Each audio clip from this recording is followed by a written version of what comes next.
Estamos aqui na TV Comunitária, recebendo hoje o dirigente da CNTTT, Confederação Nacional dos Trabalhadores em Transporte Terrestre no Brasil, Jaime Bueno, e recebendo também o presidente do Sindicato dos Vigilantes da cidade do Rio de Janeiro e também da Federação dos Vigilantes, companheiro Antônio Carlos. Ok? É para começar? Ele fala inglês. Então vamos lá. Começa agora então, hein? Estamos aqui na TV Comunitária, no dia de hoje, recebendo o dirigente nacional da Confederação dos Trabalhadores em Transporte Terrestre do Brasil, o companheiro Jaime Bueno, e recebendo também, para participar do programa hoje, o presidente do Sindicato dos Vigilantes do município do Rio de Janeiro, o companheiro Antônio Carlos, também diretor da Federação. É um prazer recebê-los aqui, para fazermos um debate aberto, livre. Aqui a TV Comunitária não tem censura, não tem quem diga o que nós vamos falar aqui. Aqui é aberto e você vai acompanhar a opinião de cada um de nós sobre os principais temas que estão colocados hoje para o trabalhador brasileiro, principalmente diante da crise que afeta todo o mercado de trabalho, e o nosso estado é um dos mais afetados. Bom dia, Antônio Carlos, você para fazer as suas considerações iniciais aí. Bom dia, Tião, bom dia, o Jaime Bueno, bom dia a todos que estão nos assistindo, e desde já agradeço ao convite e a todos que estão acompanhando, começam a acompanhar a partir de agora o nosso debate. Jaime, você que visita a nossa cidade hoje, e a gente marcou esse programa para hoje para que você pudesse participar. Você é um dirigente de uma confederação das mais importantes do nosso país, de uma categoria super importante, que é os trabalhadores em transporte terrestre, e sei que você tem hoje uma assembleia da categoria em Copacabana e veio participar, e eu queria já de imediato agradecer a sua participação nesse programa. É uma honra para nós aqui no Rio de Janeiro receber um dirigente do porte seu, um dirigente reconhecido e importante para o cenário nacional. Muito prazer, muito obrigado por estar aqui presente conosco. Bom dia, Brasil, bom dia, Rio de Janeiro, bom dia, companheiro Tião, bom dia, companheiro Antônio Carlos. Para nós, é muita honra poder estar conversando com o trabalhador brasileiro numa manhã como esta. Para nós, Tião, é o seguinte: não tem como deixar de parabenizar a organização dos trabalhadores aqui do estado do Rio de Janeiro por estabelecer um contato direto com os trabalhadores, que é essa TVC Rio. É uma honra para nós recebê-lo aqui, Jaime, e aqui na TVC Rio, a gente fala direto com você que está nos assistindo, fala o que você quer ouvir, sem censura. Aqui, como eu disse na abertura do programa, a gente traz uma mensagem do momento que a gente está atravessando, da crise que nos afeta, como nós, dirigentes sindicais, temos a responsabilidade de enfrentar e de dar, de certa forma, uma garantia aos trabalhadores que estão nos assistindo, de manter o seu nível de emprego. A gente sabe, Antônio Carlos, a gente comentava aqui com o Jaime antes da abertura desse programa, que hoje o índice de desemprego no país é muito alto, e nós temos o Rio de Janeiro como um dos estados mais afetados, considerando que a crise da Petrobras, que é uma crise que assola o nosso país com a Operação Lava Jato, o desenrolar da Operação Lava Jato afetou a economia brasileira. No entanto, o Rio de Janeiro, por ser um estado eminentemente dependente da indústria do petróleo, é o estado que nesse momento é o mais atingido do ponto de vista da economia, do ponto de vista do emprego, do ponto de vista do comércio. Em todos os setores da economia, o nosso estado tem pagado um preço muito alto. Tanto é que o índice de desemprego no estado do Rio de Janeiro é um pouco superior ao índice de desemprego no resto do país.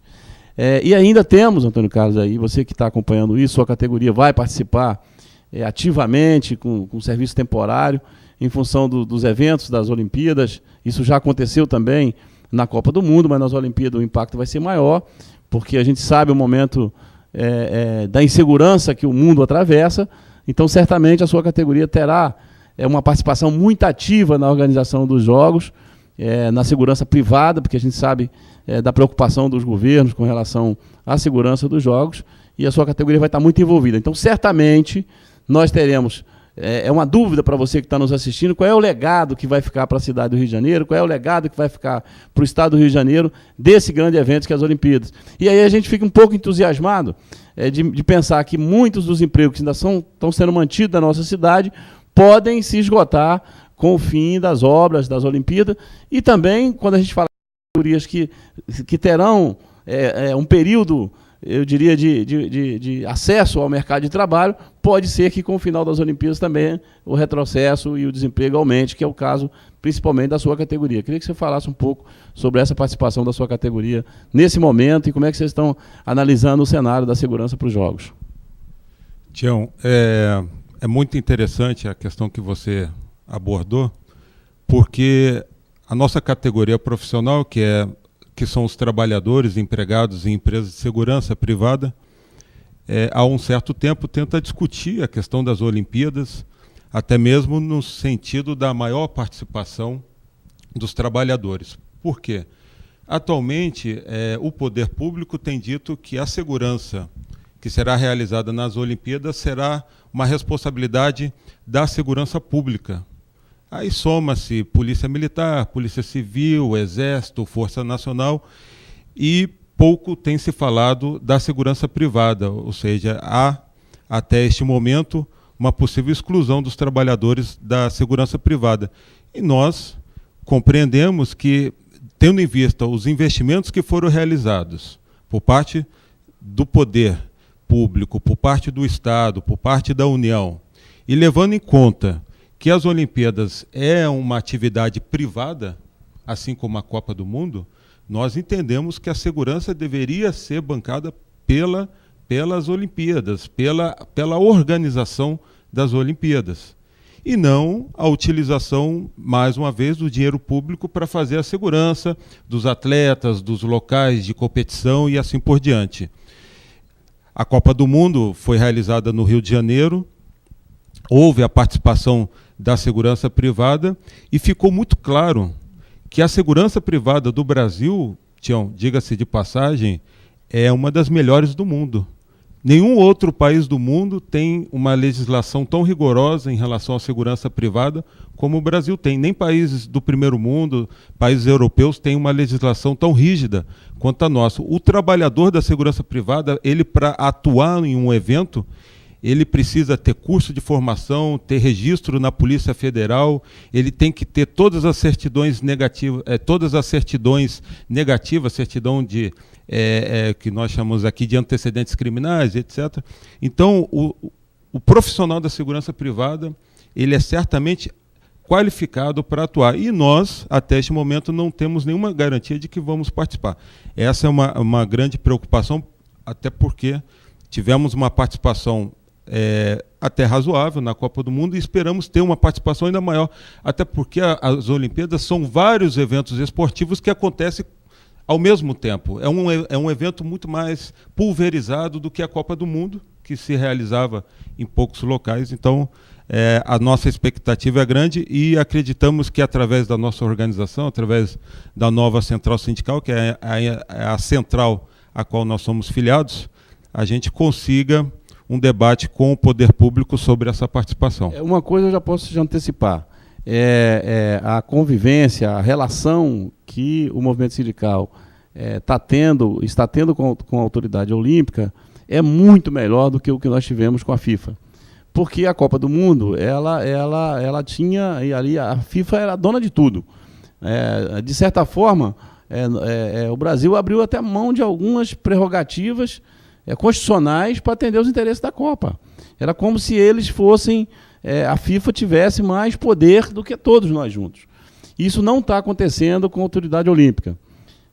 Inclusive, você vai participar, a gente está criando um observatório aqui no estado do Rio de Janeiro, composto pelas centrais sindicais, locais, o Ministério Público, o governo municipal, o governo estadual e os empregadores.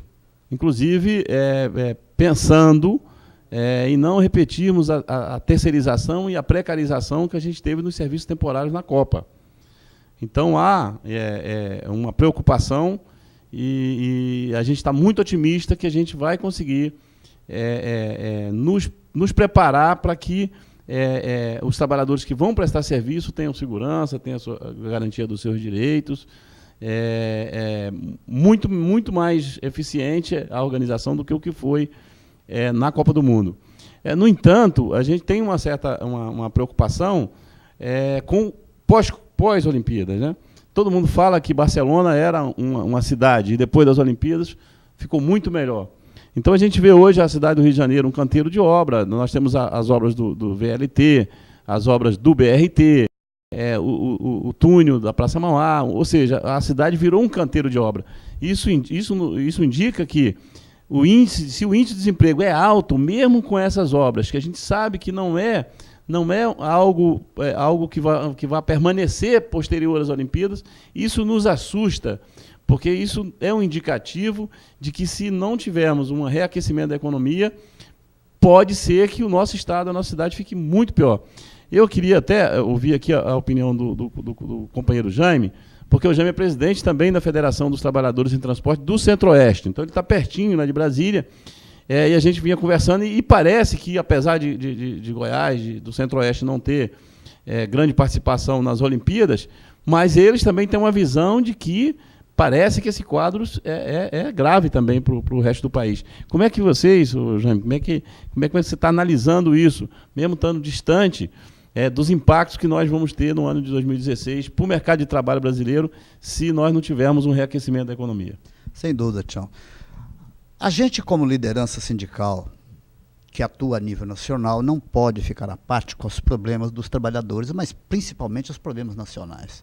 O que a gente observa é que o governo já está preocupado com a questão de segurança, até porque houve, nos últimos tempos, ou nos últimos meses, uma ascensão extremamente relevante do terrorismo mundial.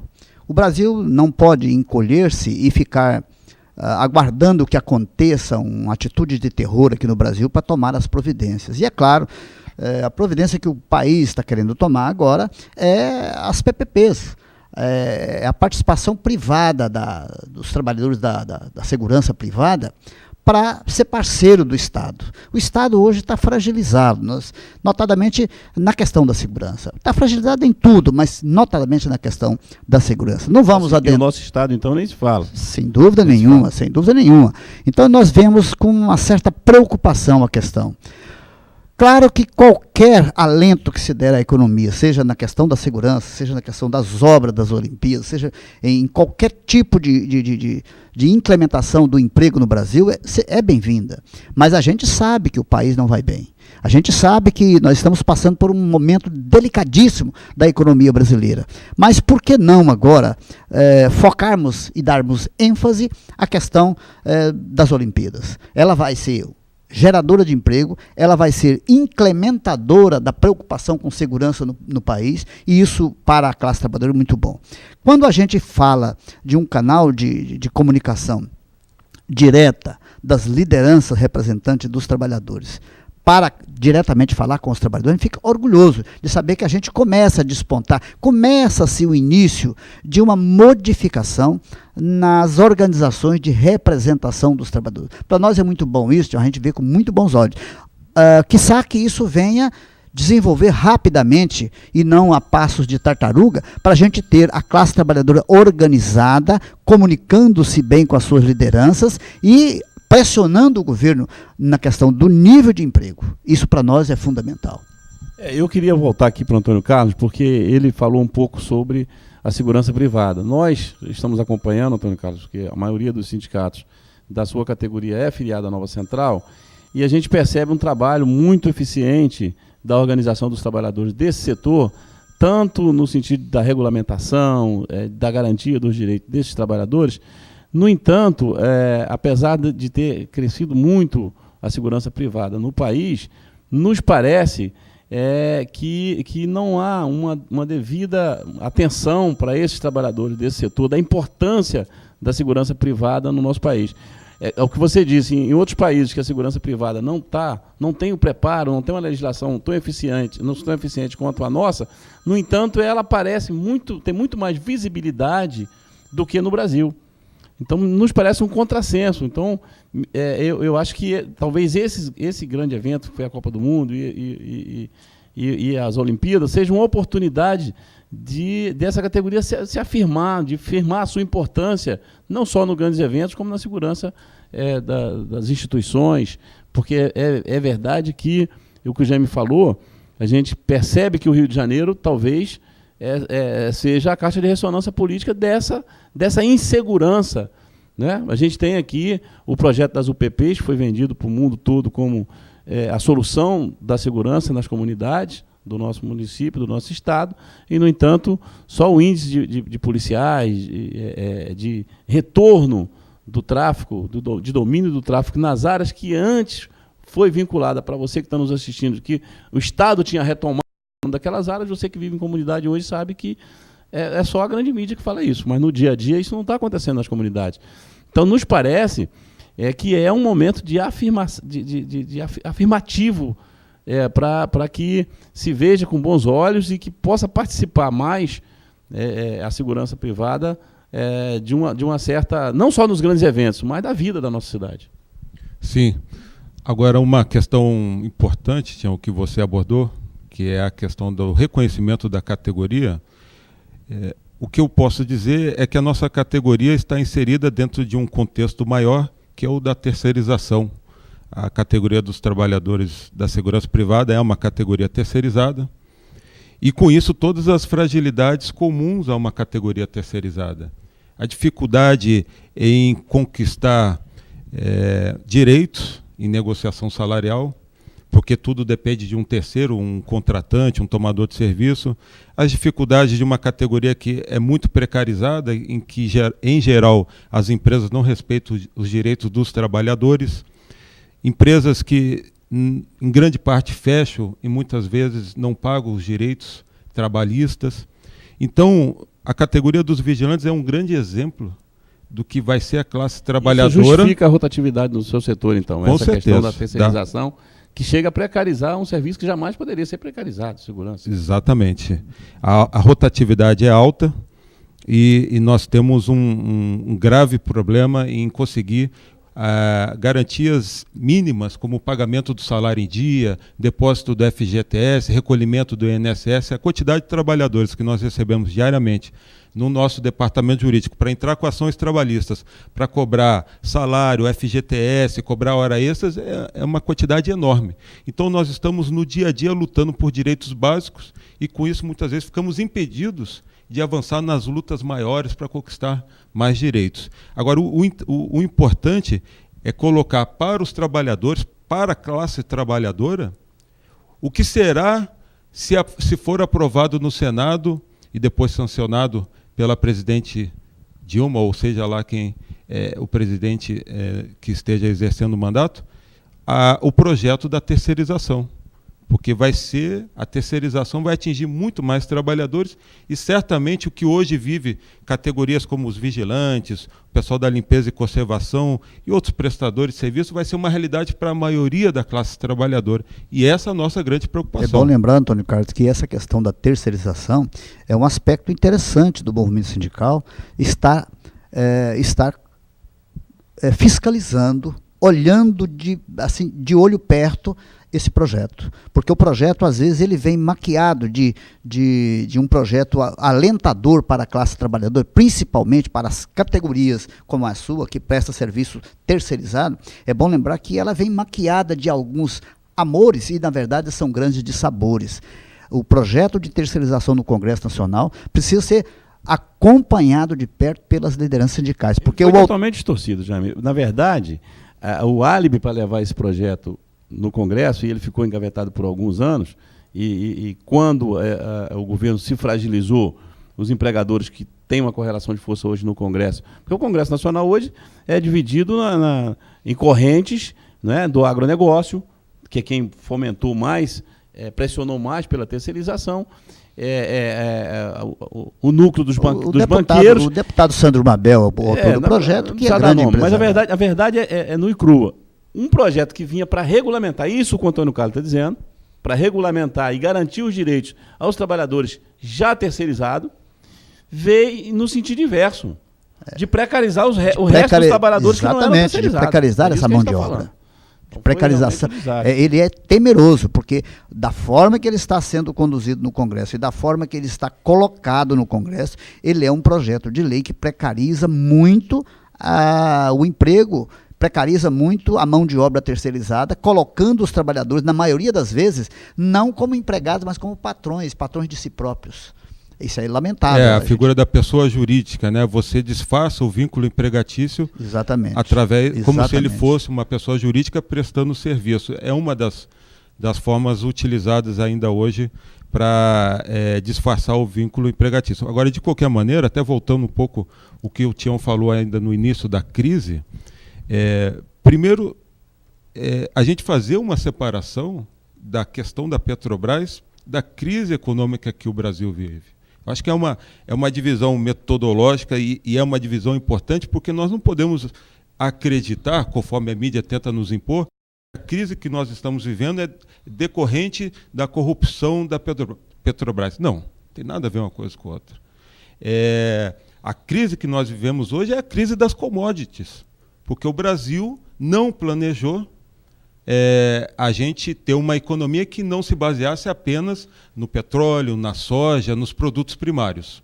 E hoje o barril do petróleo caiu pela metade. Você me faz lembrar, Antônio Carlos. A crise que o Rio vive hoje, desculpa, mas a crise que o Rio vive hoje é a crise do petróleo. O barril de petróleo que caiu pela metade.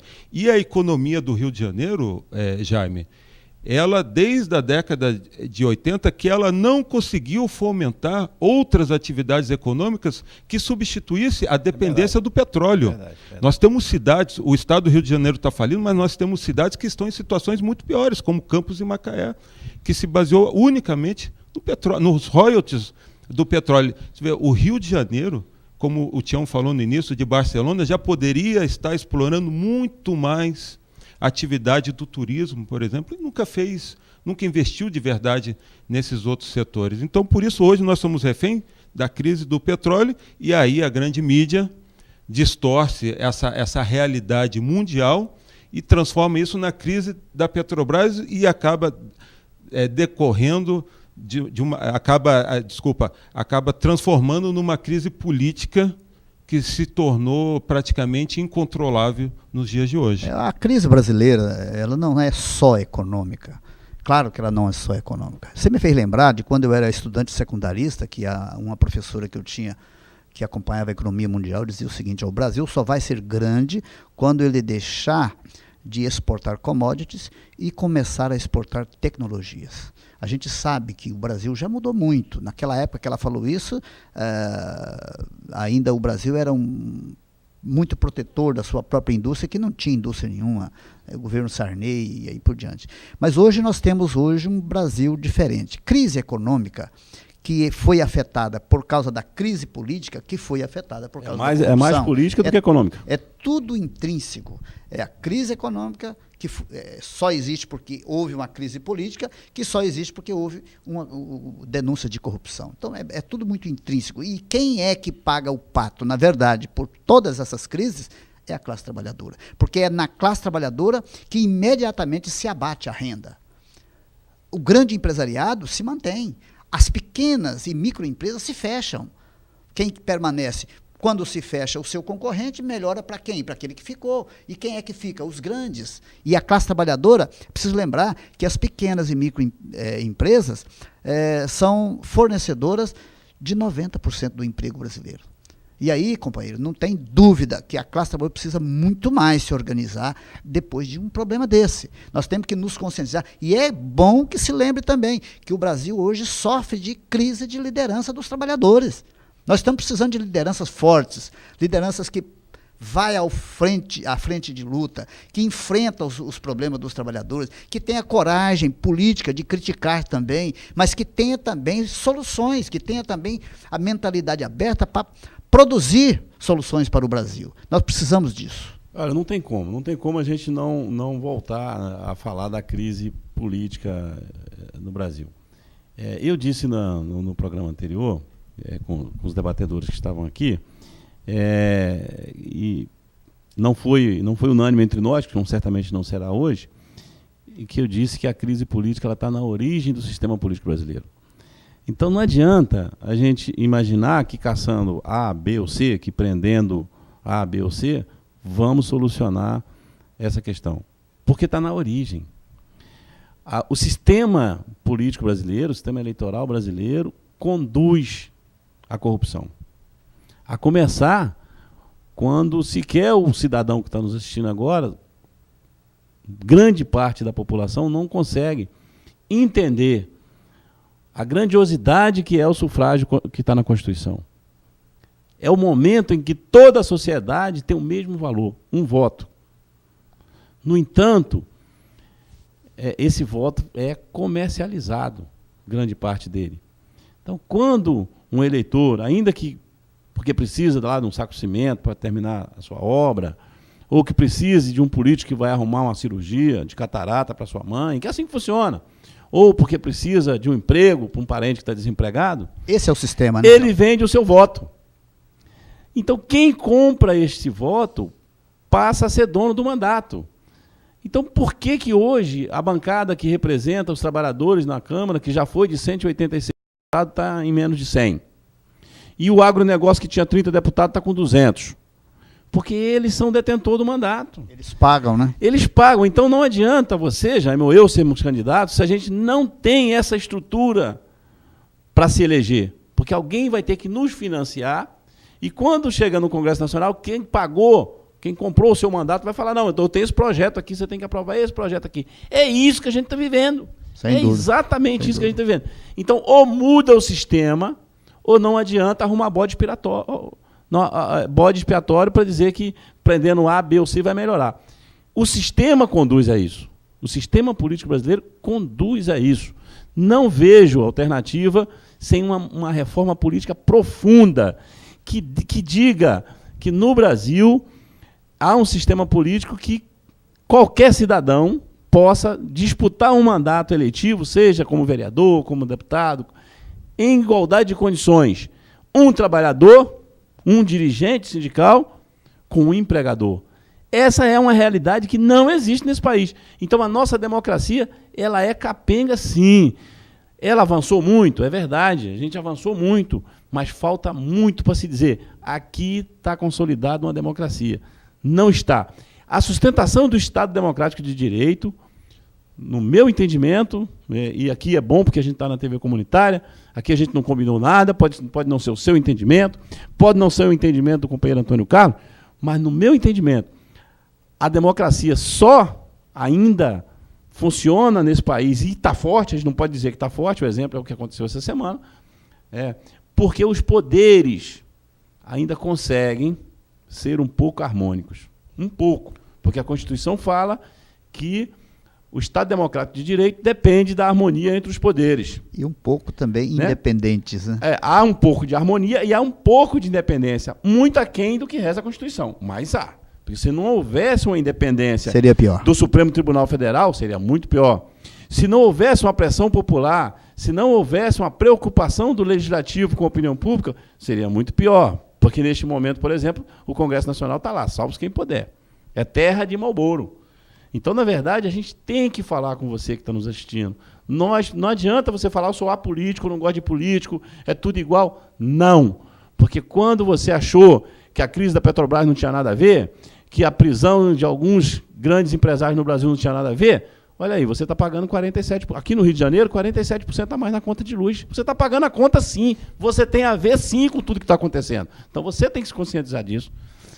E é para isso que existe a TV comunitária, e é para isso que a gente está aqui debatendo, e cada um falando aquilo que pensa, para que você em casa que está nos assistindo possa filtrar e levar para o seu dia a dia alguma opinião que seja importante para você. O que você acha disso, doutor Carlos? Tião, é importante nós, aproveitando esse espaço da TV comunitária, a gente também discutir a democracia que nós queremos.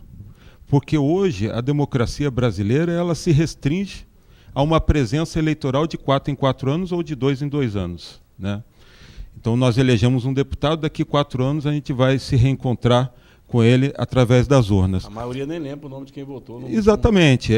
E essa forma de democracia representativa que se limita a uma participação eleitoral, ela já vem sendo criticada há muitos séculos em várias partes do mundo. E nós precisamos construir uma democracia mais participativa, onde nós tenhamos meios de dar a nossa opinião, de influenciar. Exatamente. E nós, aí entra o que o Bueno falou, que é a importância das lideranças sindicais, a importância da organização dos trabalhadores, para nós construirmos esses canais. A TV comunitária é um exemplo disso.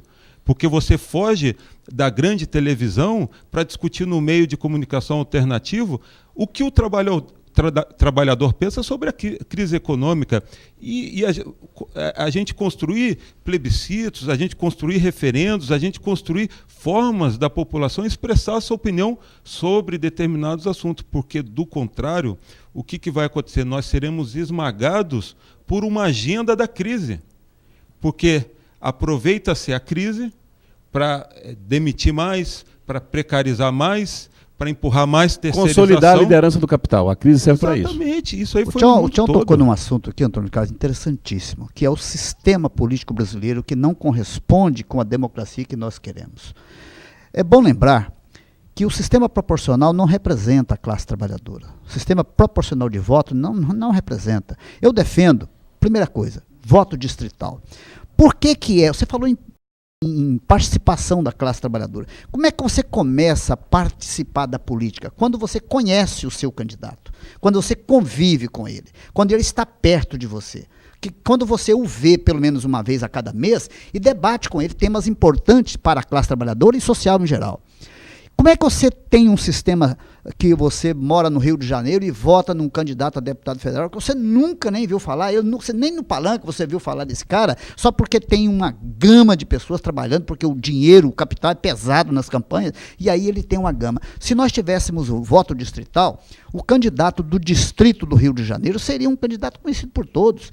Em vez de partido lançar uma lista de candidatos, cada partido, nós temos 30 e poucos partidos no Brasil, cada partido lançaria apenas um. E quando afina o cerco na seleção desse candidato, o que vai acontecer? O partido A não vai querer jogar um candidato qualquer, que tenha ficha comprometida, que tem isso ou aquilo, que tem problemas com a política em geral, não vai lançar esse candidato para concorrer contra o outro, que é muito mais forte. Então os partidos vão concorrer entre si. Então o partido A, o partido B, o partido C vai escolher dentre os seus filiados o melhor candidato possível. Já começa uma seleção prévia. Mas é o que o Antônio Carlos está dizendo, é a democracia participativa. Até antes do voto decisivo. Mas para isso, Tião, precisa de ter, para isso a classe trabalhadora e nós, lideranças sindicais, tem que estudar isso em profundidade e defender o voto distrital. E não há no Brasil. Outra coisa que eu defendo na política brasileira: por que voto obrigatório? Isso coaduna com a democracia? Por que eu sou obrigado a votar? E eu, sendo obrigado a votar, qualquer pessoa pode me pressionar e me pagar para ir votar. Acho que o voto não deve ser obrigatório. Há quem diga que se o voto não for obrigatório, apenas 25, 30% da população brasileira vai votar. Mas é voto de qualidade. É voto de quem participa, é voto de quem está de olho nos políticos, está de olho na economia, está de olho na classe trabalhadora, está de olho no emprego e na renda. São pessoas que comprometidas com o interesse comum. Mas com esse atual sistema é um risco, porque nós podemos ter um aumento da corrupção. Se você lembrar da eleição... Tem que mudar o sistema. Não, mas tem que mudar, mas não é só... A questão não é só o voto obrigatório. A questão é ser... É um conjunto. Tem que ser voto livre, voto distrital, porque você conhece o seu candidato. E tem muito... sistema participativo, é o que o Antônio Carlos falou. Exato. Eu acho que o viés, o norte desta reforma é um sistema onde a sociedade participe num todo, e não só de 4 em 4 anos para escolher um. Em especial os trabalhadores. O sistema. Em especial os trabalhadores, né? Essa é a nós somos 90% da sociedade brasileira. A classe trabalhadora representa 90% da sociedade brasileira. Por que a gente não tem participação? O sistema sindical brasileiro, ele é justo com a classe trabalhadora? Por que a classe empresarial, a eles asseguraram renda para as suas entidades sindicais dentro da lei, renda obrigatória? Por que o trabalhador tem que pedir licença para o Ministério Público, tem que pedir licença para as assembleias? Por que tem que ser assim? Justamente porque nós somos a maioria, e se os sindicatos e as federações e a confederação, o sistema sindical brasileiro tiver economicamente forte, automaticamente ele será politicamente forte. É a ditadura do capital. Jaime, eu quero aproveitar a oportunidade, já falei um pouco aqui sobre a categoria do Antônio Carlos, eu quero falar sobre a nossa. E aí, nessa linha que você acabou de dizer, você deve estar acompanhando, evidente, você ajudou a gente lá na regulamentação da lei do motorista. A gente teve uma audiência com o presidente do Denatran um dia desse e nos assustou muito, aquela questão inclusive deu num grande canal de televisão aí no domingo passado, uma reportagem sobre os motoristas carreteiros que se drogam para dirigir 20, 24 horas, etc. E a grande solução para isso foi um deputado, provavelmente, eu não sei quem foi, mas tudo indica que financiado pela indústria que quer apanhar para si esse exame que custa hoje quase R$600, não era $200, dá hoje R$800. E seguinte, para fazer o tal do exame toxicológico, que é tirar o cabelo do motorista, etc. E aí o presidente do Denatran, na audiência, falou para mim o seguinte: Sebastião, você devia ir para o Congresso. Eu adiei a entrada em vigor disso até para janeiro, porque apenas 3 laboratórios ganharam a licitação. A licitação foi direcionada. E aí eu mesmo, pessoalmente, disse a gente, visitei os laboratórios, um em Brasília e 2 em São Paulo, sem nenhuma estrutura. E só eles no Brasil estão autorizados a fazer, a tirar o cabelo ou a unha do motorista para mandar para os Estados Unidos, para lá ser feito o exame. Então ele disse para mim, vocês devem, profissional, enfrentar isso, porque isso é um lobby para arrumar dinheiro, ninguém está preocupado com a segurança. Eu disse, olha, mas se nós que representamos os trabalhadores for para esse congresso que está aí com esse discurso, vão nos jogar contra a opinião pública, dizendo que a gente está defendendo que o motorista continue se drogando nas estradas. A única alternativa que a gente tem é dizer o seguinte: se isso vai ajudar na segurança e na saúde do profissional, porque o profissional que se droga hoje para dirigir 24 horas, além dele causar um grande risco para a segurança no trânsito no Brasil, para a segurança dele, né, e da população de um modo geral, ele também está prejudicando a si próprio, não tenha dúvida disso. No entanto, se nós formos dizer que somos contra o exame, eles vão dizer que a gente está defendendo que drogado continue dirigindo nas estradas. A única alternativa que nós encontramos para não sermos usados para legitimar esse tipo de lobby, quando eu disse que é a ditadura do capital, é exatamente isso.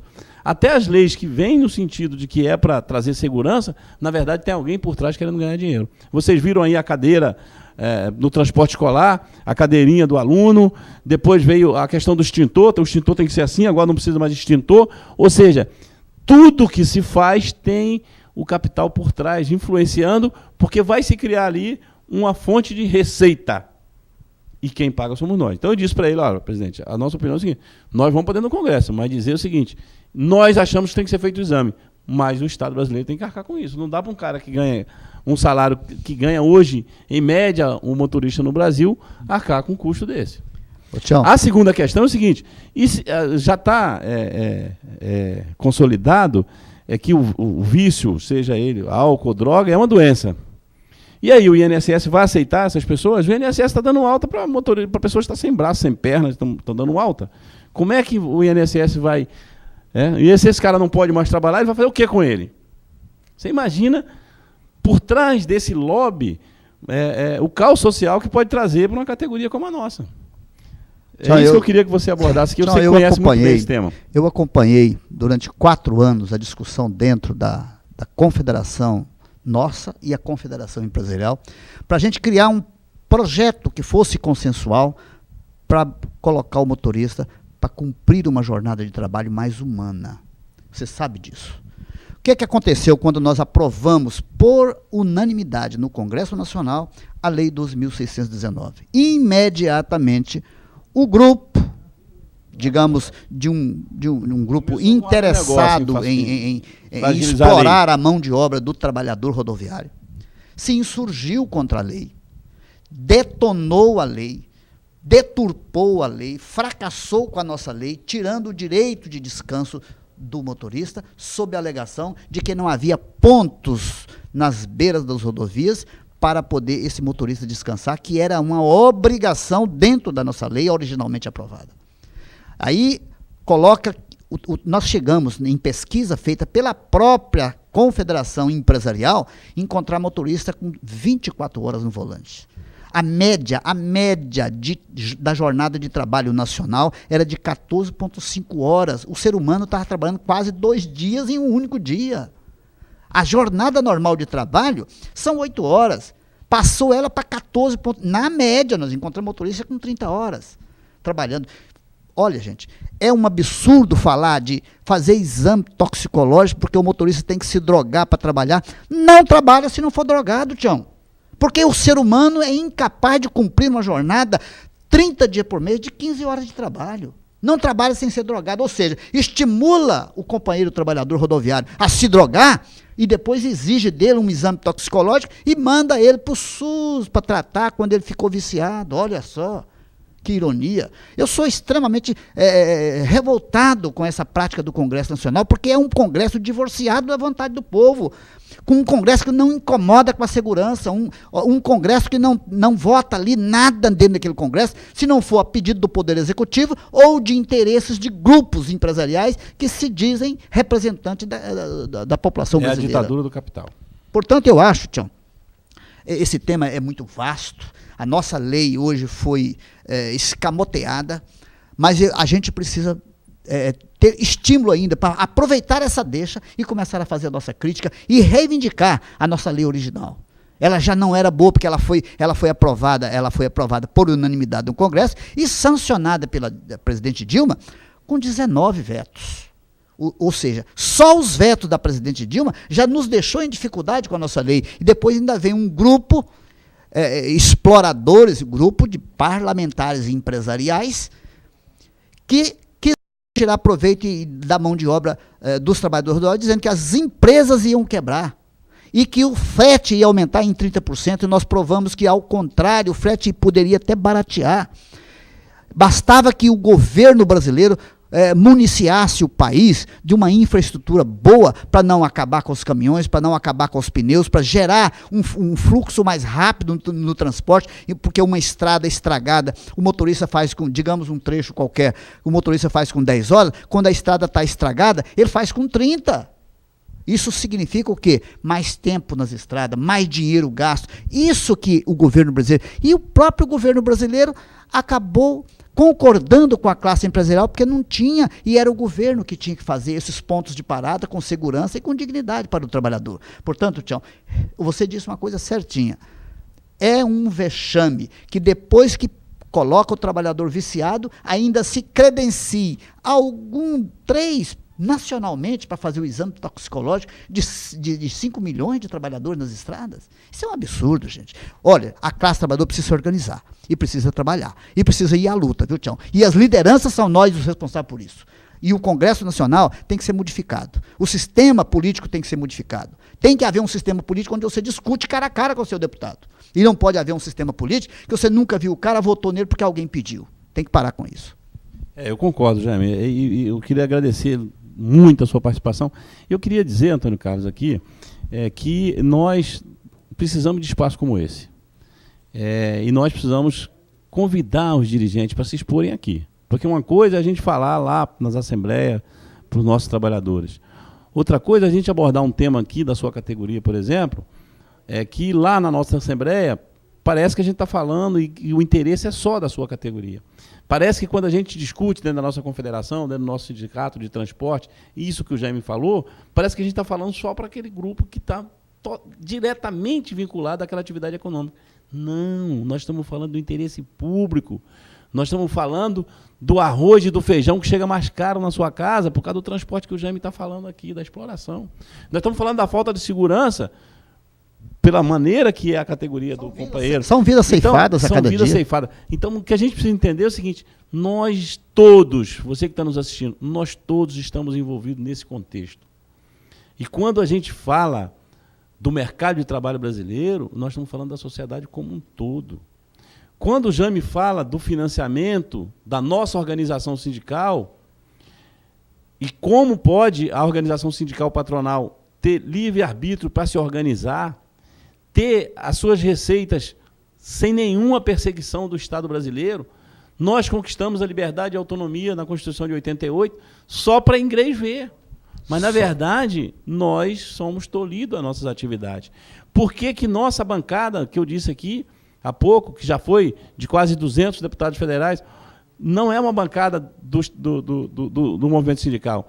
Era uma bancada de parlamentares que tinham convivido com os trabalhadores brasileiros, diretamente. Alguns advogando para sindicato, outros dirigentes sindicais, outros trabalhadores mesmo da base, que se fortaleceram, se organizaram e conseguiram chegar a um mandato parlamentar. Por que nós reduzimos para menos de 100 hoje? E uma bancada do agronegócio que tinha 32 está em mais de 200. Porque no sistema político, que eu disse que é capitalista, nós não tivemos como continuar disputando e ampliar a nossa representatividade enquanto eles tiveram dinheiro de sobra. Então, a gente pode aqui afirmar a você que quem financia a estrutura sindical dos trabalhadores são os trabalhadores. Mas quem financia a representatividade dos empregadores no Brasil é a sociedade como um todo. Porque o trabalhador, quando ele dá a sua contribuição para o seu sindicato, se o seu sindicato não fizer bom uso dessa contribuição, ele perdeu o dinheiro, ele deixou de comprar mais 1 quilo de carne, deixou de comprar um sandália para o seu filho, um livro, ele perdeu o dinheiro. Agora, quando o empregador retira o dinheiro para fazer a sua organização, a sociedade, quando vai consumir um bem ou um serviço, está pagando. Ou seja, a desigualdade já está aí.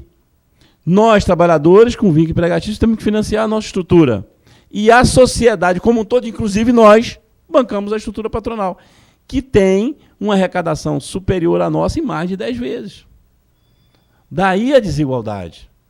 Eles podem comprar um horário nas TVs ricas.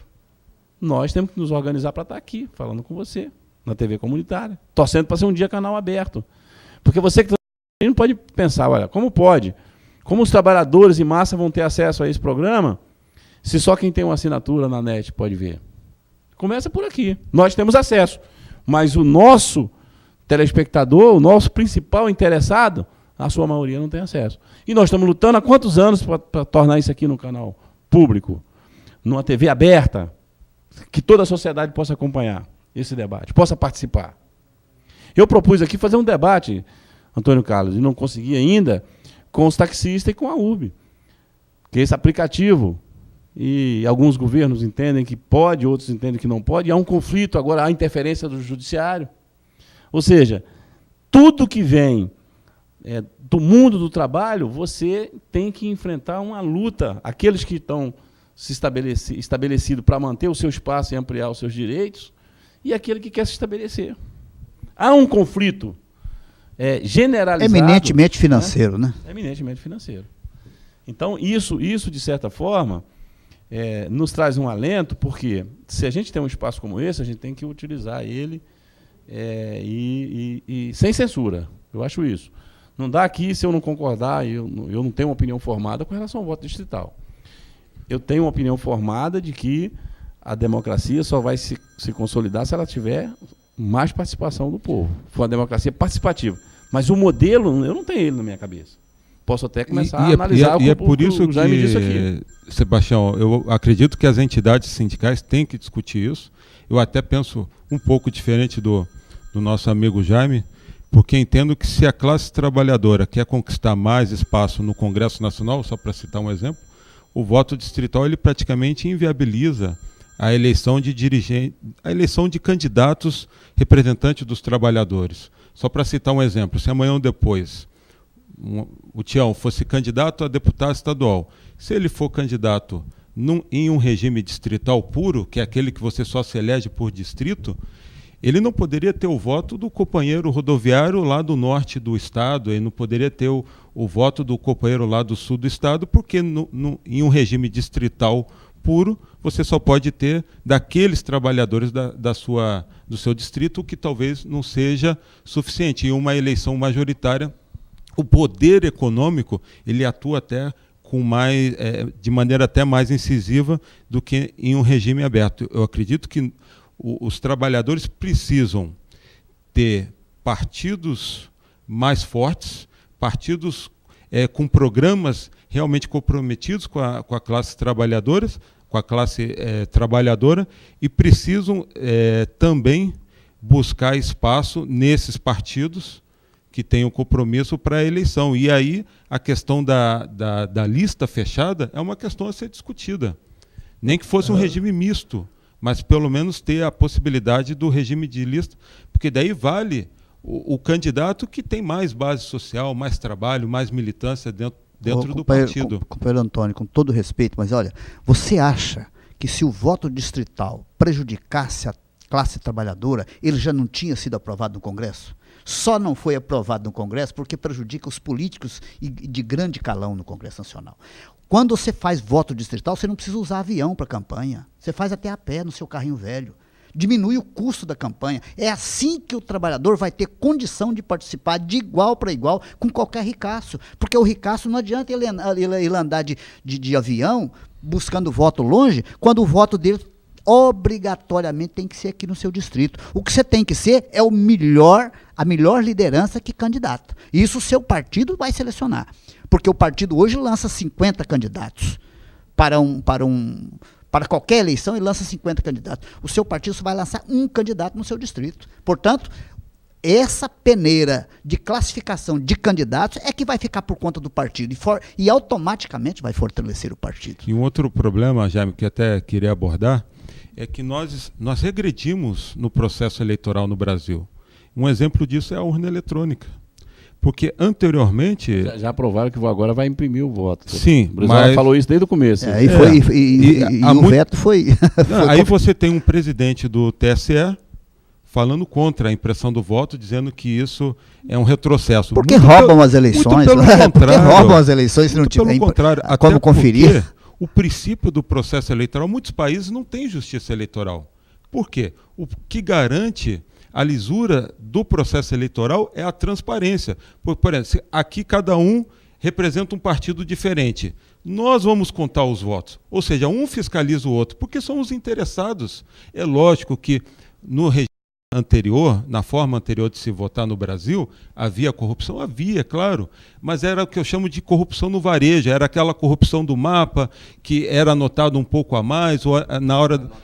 Não dava para fazer no atacado. Hoje é no atacado, porque a Justiça Eleitoral brasileira, ela pegou o processo e chamou para si toda a responsabilidade, ou seja, eles executam a eleição, eles regulamentam a eleição, eles julgam os casos relativos aos crimes eleitorais, ou seja, eles absorveram todas as responsabilidades. Isso não é democracia.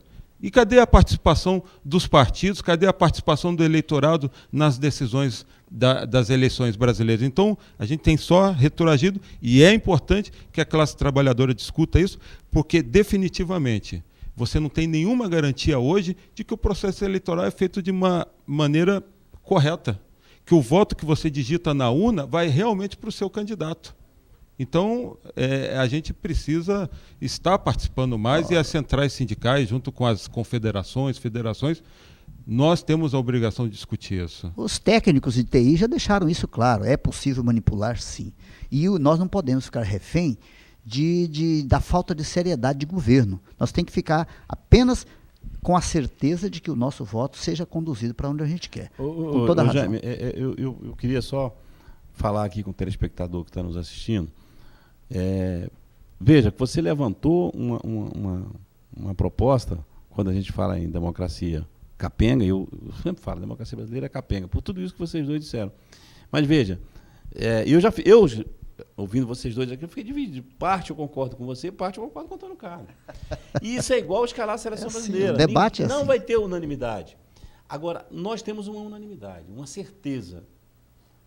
A democracia tem que ser mais participativa. Isso ninguém tem dúvida. Qual é o modelo? Só através do voto distrital. Não sei.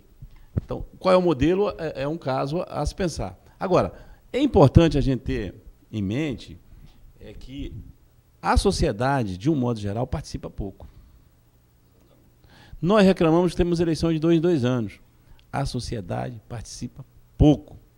Os grandes meios de comunicação incentivam o povo brasileiro a ser apolítico, como se ele não dependesse da política.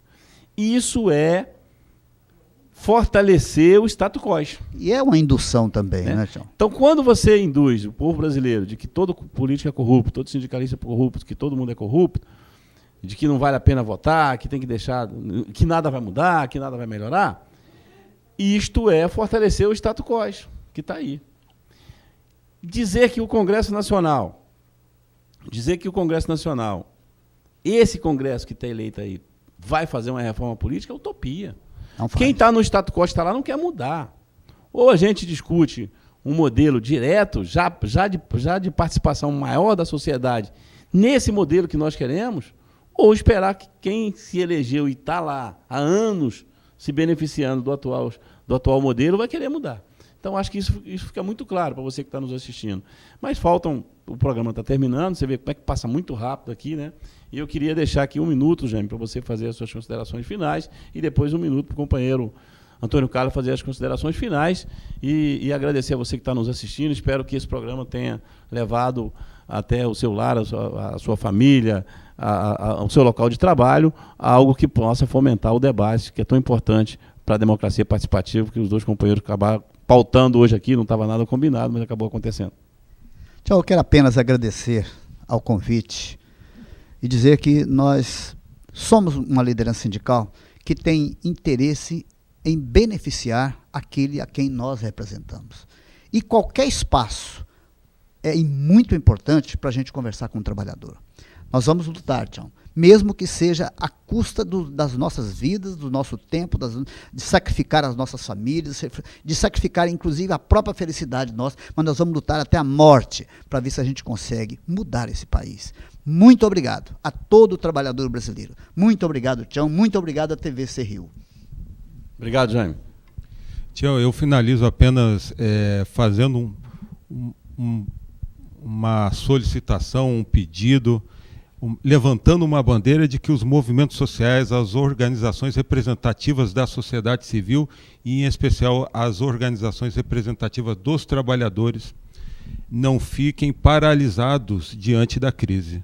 Nós precisamos discutir qual o modelo de economia que nós queremos, qual o modelo de sociedade que nós queremos, porque nós não podemos aceitar que a crise imponha uma agenda excessiva, que a crise imponha uma agenda de acabar com direitos conquistados a duras penas nesse país, e nós não podemos cometer o erro que cometeram em 64, de ficar todo mundo atônito, aguardando o que estava por acontecer, e de repente veio o golpe militar de 64. Nós temos que ser protagonistas neste momento. E alguns apoiam o governo, outros são contrários, mas nós não podemos deixar que o governo por si só faça a sua agenda, porque a agenda do governo hoje é uma agenda conservadora, e nós temos que influenciar, lutar, mobilizar para que seja uma agenda progressista.